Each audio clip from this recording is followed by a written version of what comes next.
Today we are riding the Rillito River Trail in Tucson. We're starting at the Rillito Regional Park Racetrack. It was established in 1943, known as the birthplace of modern quarter horse racing.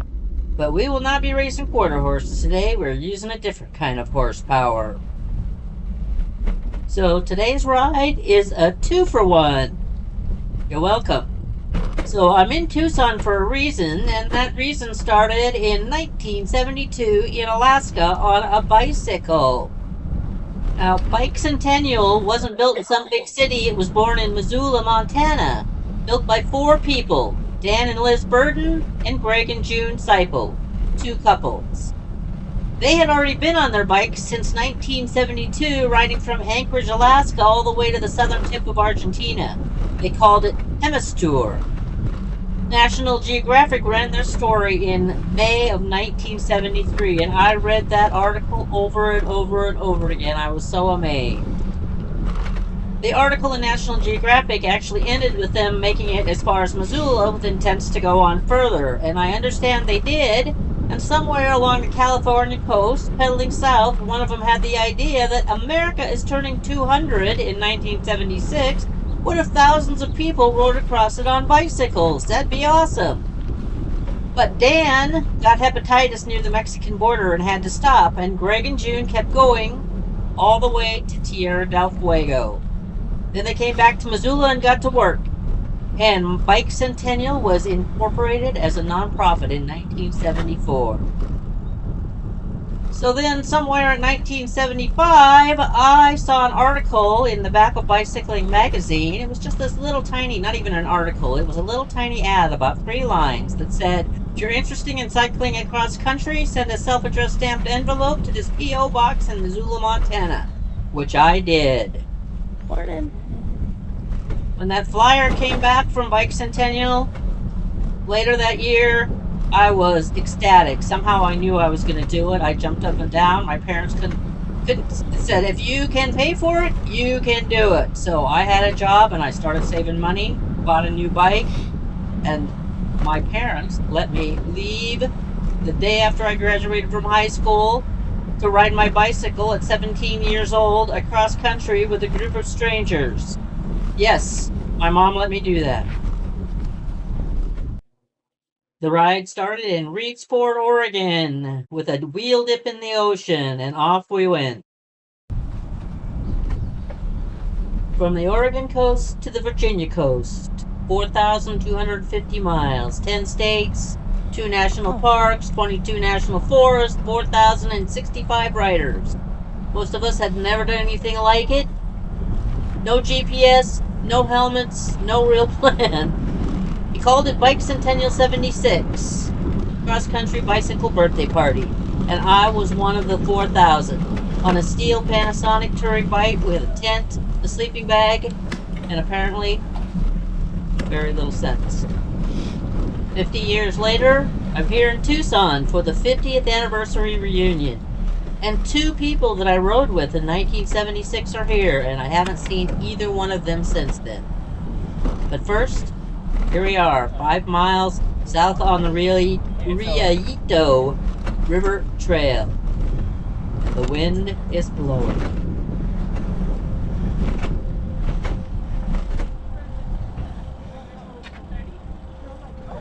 Good morning. Why don't you tell us first, people, we have right away. Rillito is Spanish for little river. Currently a very dry ditch.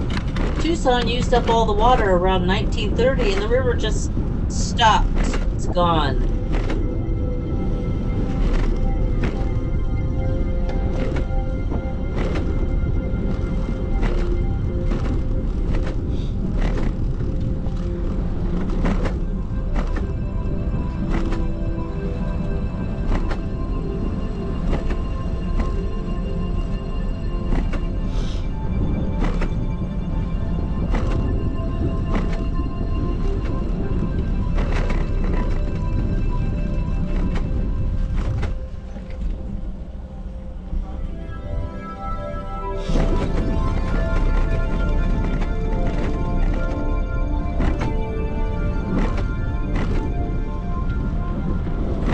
Now, back at Bicentennial, there were two kind of rider groups.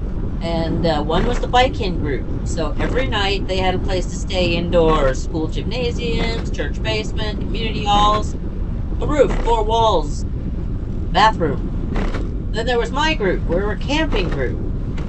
We found a place to put up a tent every single night. Sometimes a campground, sometimes a park, sometimes the churchyard, as in outside the church where the bike-in people were sleeping inside. Same miles, same road, same mountains. Very different relationship with the concept of a floor.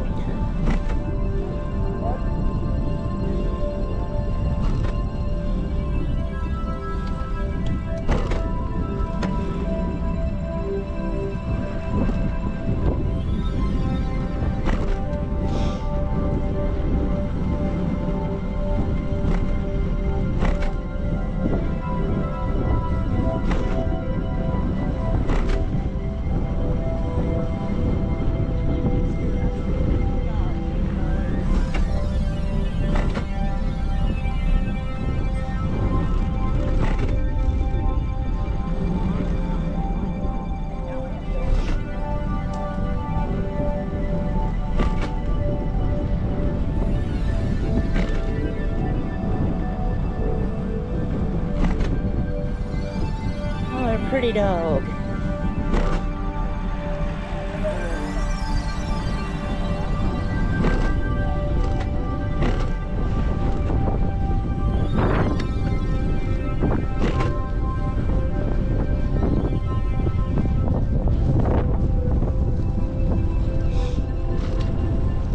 I want to tell you about the two people that I came to Tucson to see. Jonathan was in my camping group in '76. This is him after an unfortunate mixing of laundry.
He was the kind of person who stays in touch with everyone. He kept the thread alive for 50 years.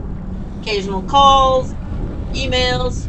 That was not me. I lost track, but he did not. Thank you, Jonathan.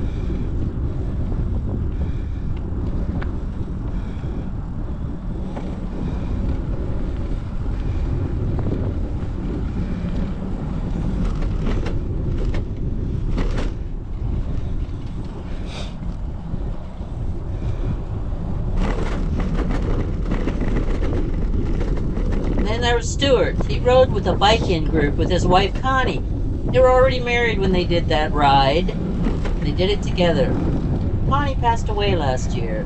Stuart almost didn't come to the reunion, but Jonathan talked him into it. I'm sure glad he did.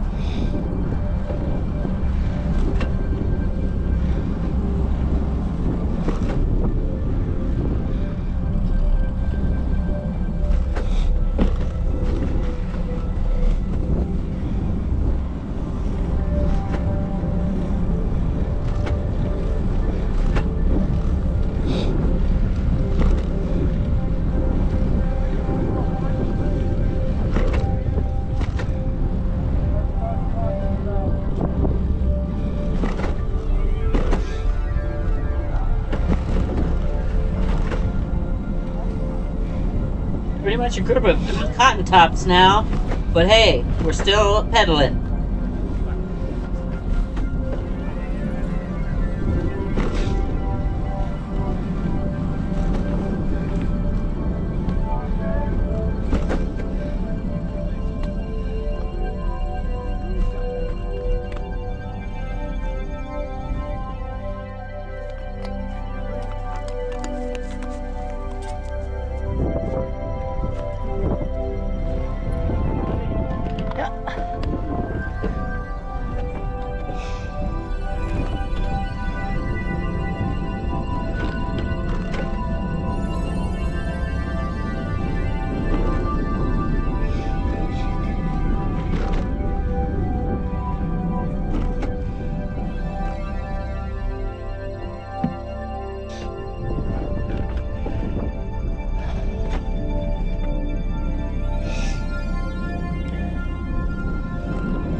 just couldn't. I stopped, and then when I started going, my helmet wasn't fastened. And since it's new, it took me a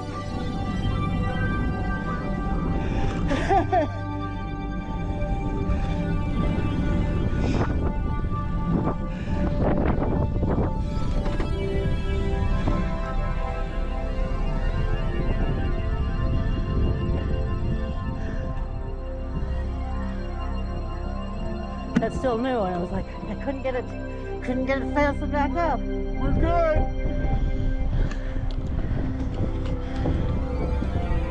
I like the very fancy bike carrier. Sometimes it has my little dog in it. Well, that way you advertise for the company, they should pay you.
Now we're only doing a small section of this path, but USA Today named this bike path the #1 bike trail in America. I think it's the Tucson Loop, not just this little section, but they did it twice, back to back, 2021 and 2022. The people have spoken. It's not just a local path; it's the best trail in the country. Woohoo! And the city itself, Tucson has over 700 miles of designated bikeways. Every new street built here by law must include bike lanes, and it's surrounded on all sides by a protected wilderness: the Saguaro National Park, Catalina State Park, Coronado National Forest, 5 mountain ranges.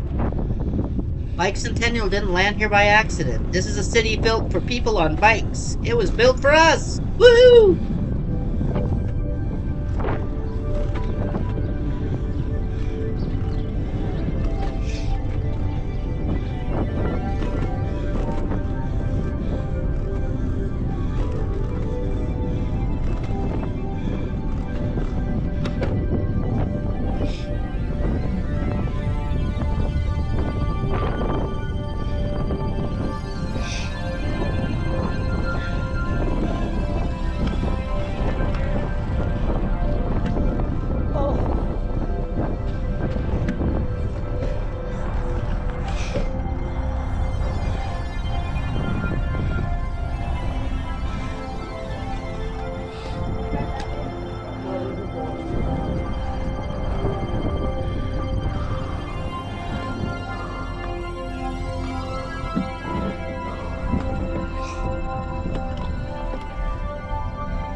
So Tucson was founded in 1775, but people have been living in this valley for over 4,000 years. The Hohokam were farming here long before the Spanish showed up, and this is one of the oldest continually inhabited places in North America.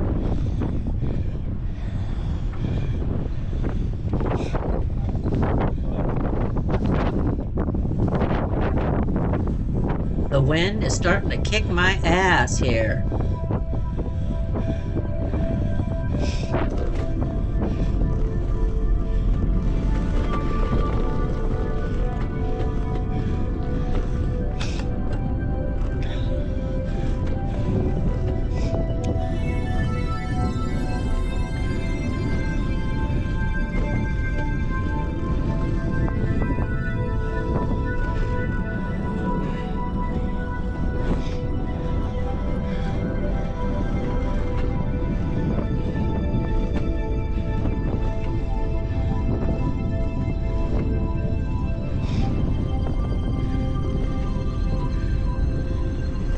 So cycling goes back further than you might think here. Before any of the 700 miles of infrastructure existed, the University of Arizona and Arizona State students used to race each other across 120 miles of Sonoran Desert on bicycles. Tucson to Tempe and back. They called it the Bicycle Pony Express. Nobody asked them to do this, they just decided. You gotta respect. Point being, people on bikes have always found their way to this valley and enjoyed it. More than I can say for myself right this minute.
So when we were cycling across country, there was a day somewhere in Wyoming heading into Yellowstone where the wind was so bad we could barely make it to our lunch stop by the end of the day.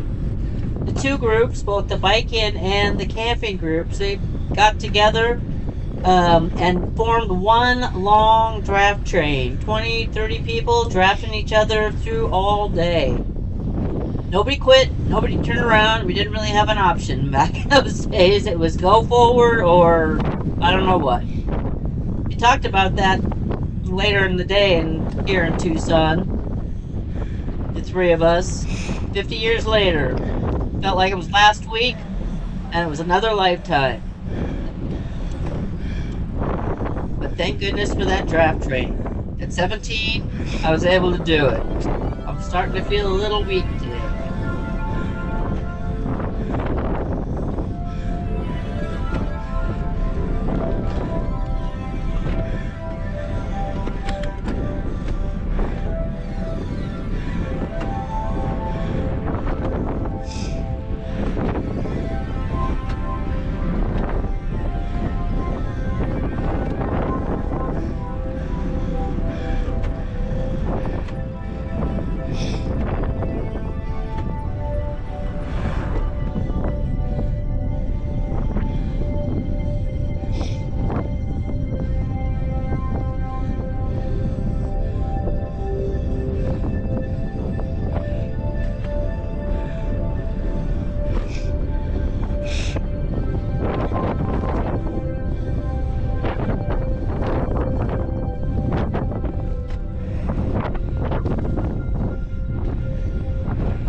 So, not too long after Bike Centennial started, the El Tour de Tucson started in the early 80s with about 200 riders and has since grown to an average of 6,000 participants annually. It raised millions for charity. It's become one of the largest cycling events in America. It's awesome.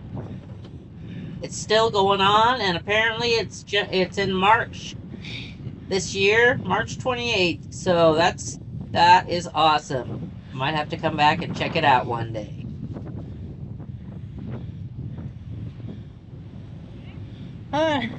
I'm not having as much fun as I'd hoped I would. Yeah.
Nature has decided that today's ride ends here at mile 5 of this 10-mile ride.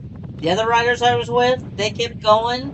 They're still out there somewhere, heading south, probably laughing. I'm turning around. This is not a retreat. This is a strategic pivot, a business decision. The path made me an offer and I declined.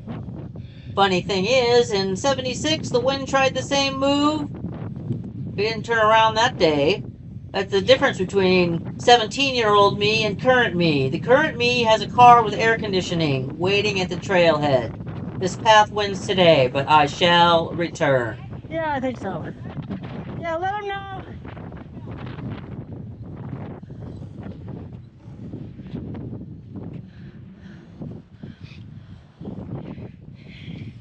Since about 1990, the art program along the loop has been funded through a county ordinance that sets aside 1% of every capital improvement project's construction budget for public art.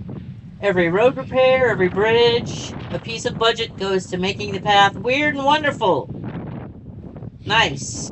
I totally approve of that policy.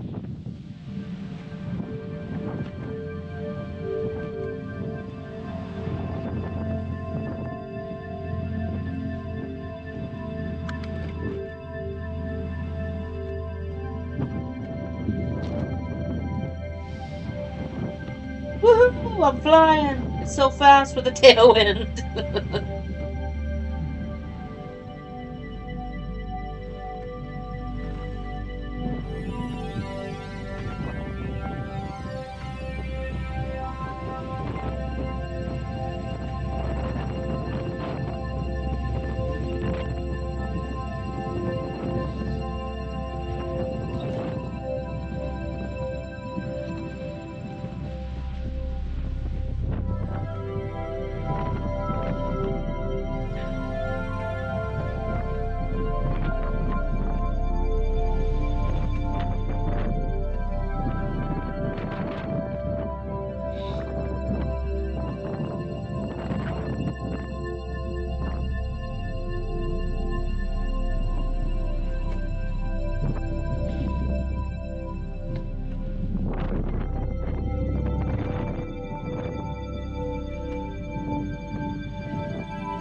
So the reunion that we had, this reunion weekend, ended with a pizza gathering and group photos.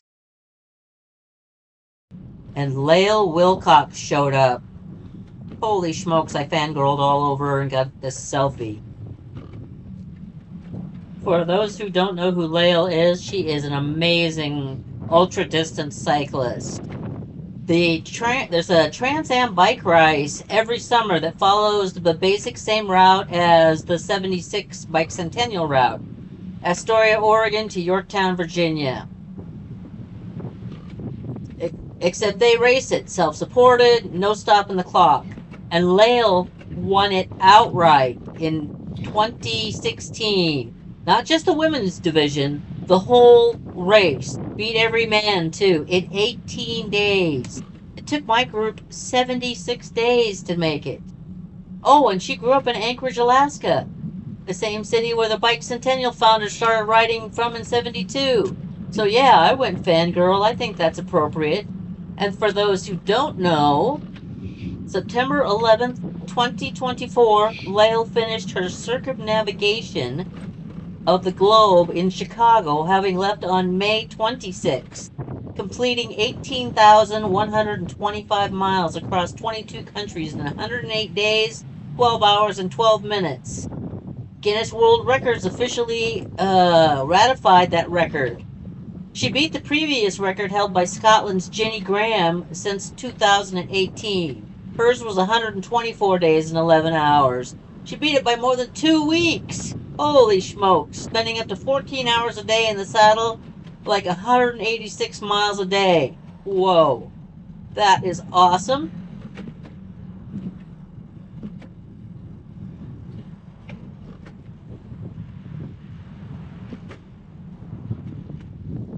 While I was fangirling all over her, she tells me that she's getting ready to go after the men's overall record, which is 78 days.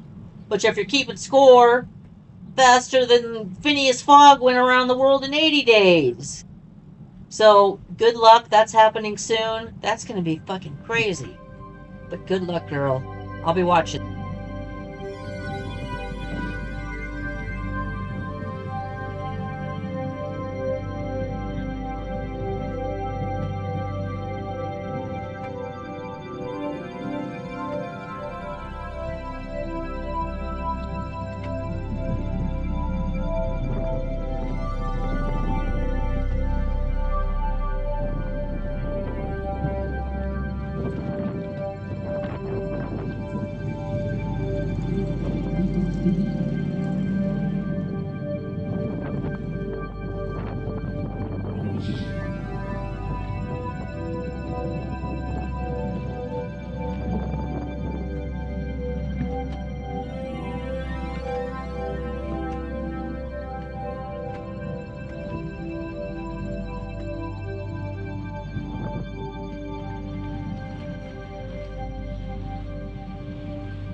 So, here's my verdict on the Rillito River Park, Tucson, Arizona ride.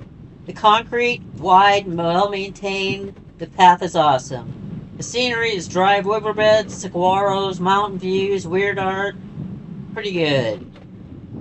But the wind, oh my goodness, the wind. I'm saying, man, come ride this path. It's a great path. But come on a calm day. Bring water and watch for the bat bridge.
On your left.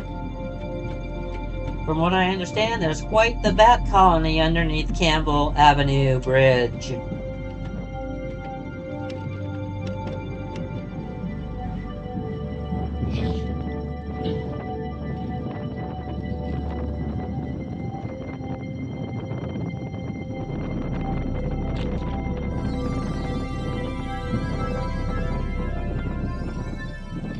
So the bottom line is, in 1976, 4,000 people got on bicycles and rode across America together.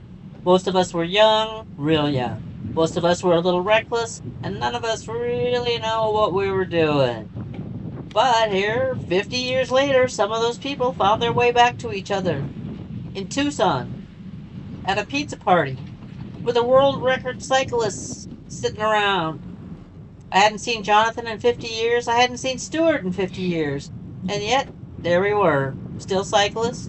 Still standing. Still talking about that day in Yellowstone like it happened last summer. My Panasonic bike is gone.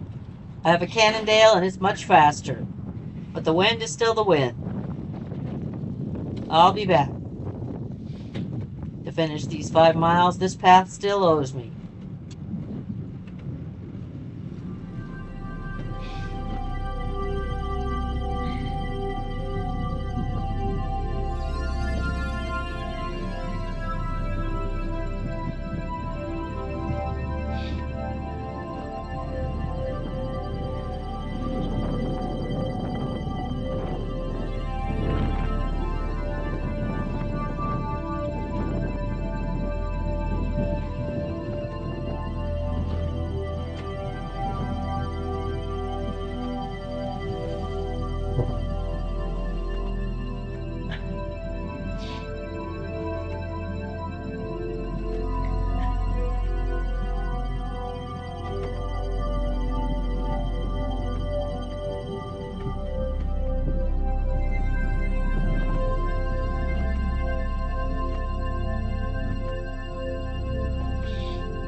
And this is the peddler, and I want to thank you for peddling along.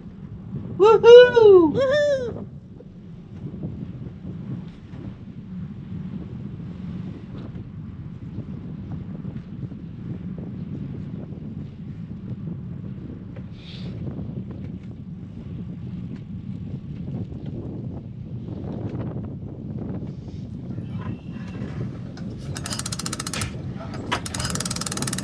That was awesome! Thanks for pedaling along. Love from the peddler. Pedaling, pedaling.